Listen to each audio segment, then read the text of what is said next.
Assalamualaikum warahmatullahi wabarakatuh. Jumpa lagi dengan saya Dr. CJ dari Pineng Klinik. Hari ini kita akan memberikan beberapa pengetahuan tentang skoliosis, karena skoliosis ini kasusnya banyak. Jadi saya berkenan untuk memberikan informasi tentang skoliosis yang mana kasusnya meningkat akhir-akhir ini. Jadi skoliosis itu adalah suatu kondisi di mana tulang belakang mengalami suatu kelainan yang biasanya disebut dengan bengkong kalau bahasa awamnya, atau bengkok. Jadi tulang belakang bengkok itu merupakan suatu hal yang tidak lazim, bisa terjadi pada usia sangat muda, bayi, bisa juga terjadi pada usia tua. Jadi yang ingin kita bagi pada saat ini adalah kedua-dua keadaan itu, di mana kedua keadaan itu yang paling sering ditemukan adalah skoliosis pada orang tua, ya.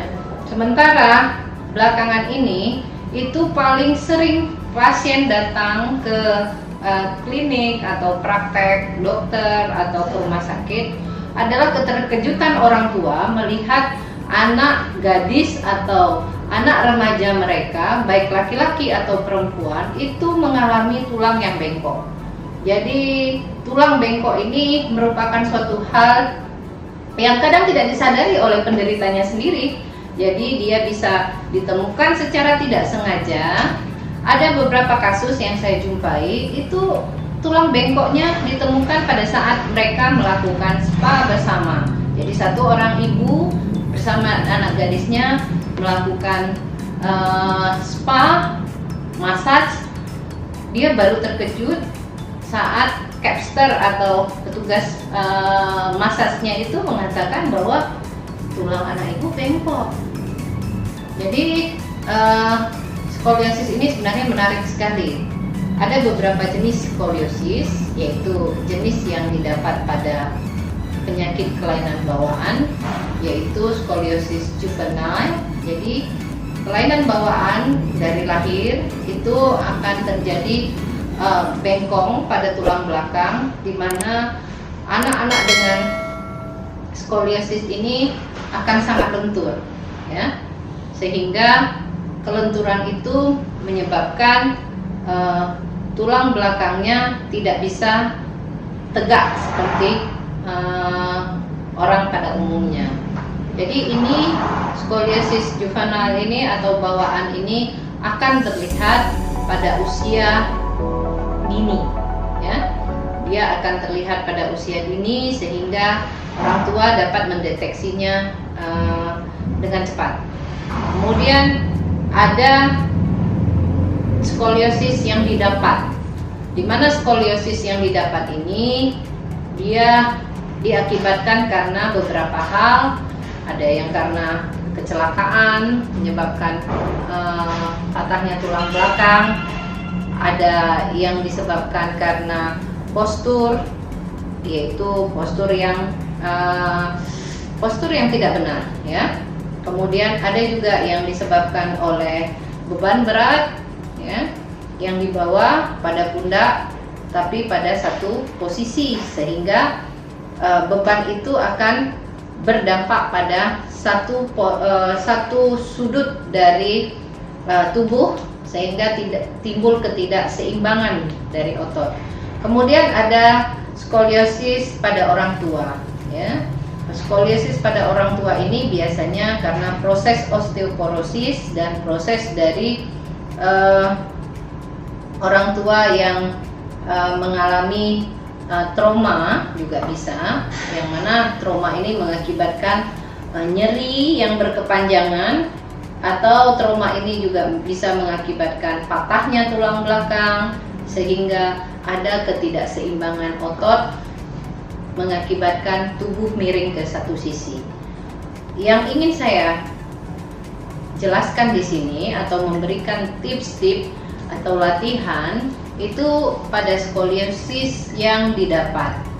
Skoliosis yang didapat diakibatkan karena mengakibatkan suatu kelainan nyeri atau bahkan bisa mengakibatkan pincang, ya, karena antara satu kaki dengan kaki yang lain dikarenakan tulang belakangnya yang bengkok mengakibatkan kakinya pendek sebelah. Pada saat berjalan dia akan terjadi kepincangan, ya.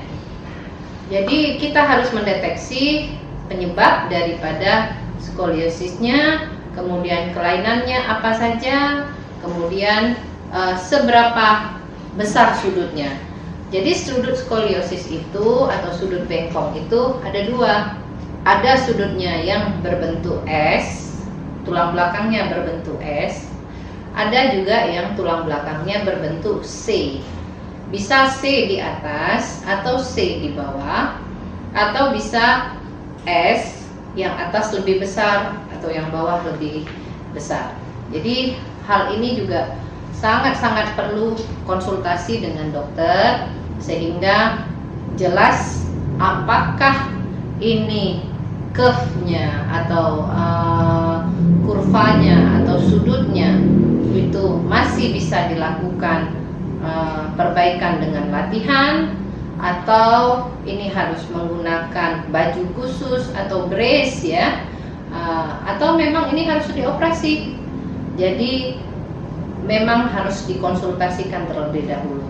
Jangan buru-buru untuk foto ronsen atau X-ray, ya, karena itu tidak akan banyak manfaatnya apabila kita tidak tahu apa yang akan difoto, bagaimana posisi foto ronsennya, kemudian apa sudut yang harus dihitung.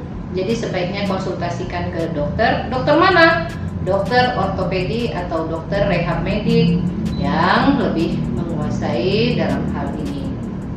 Jadi di sini saya selaku dokter rehab medik ingin memberikan beberapa tips apabila Anda atau anak Anda atau orang tua Anda mengalami tulang bengkok. Sebaiknya konsultasi ke dokter apa yang harus dilakukan dan tahapan-tahapannya.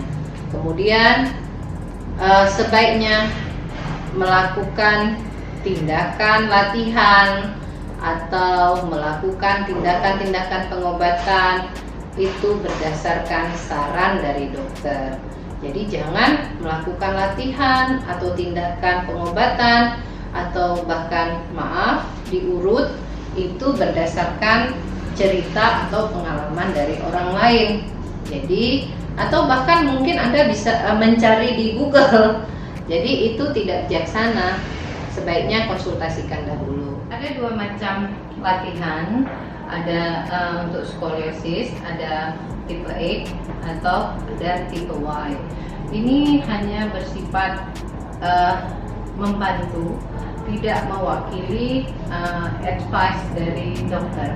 Jadi latihan-latihannya akan kita lihat pada episode berikutnya, di mana nanti saya akan memperkenalkan bentuk latihan daripada skoliosis. Sampai jumpa pada episode berikut untuk latihan skoliosis. Assalamualaikum warahmatullahi wabarakatuh. Senang berjumpa dengan Anda. Kita jumpa di episode kedua skoliosis.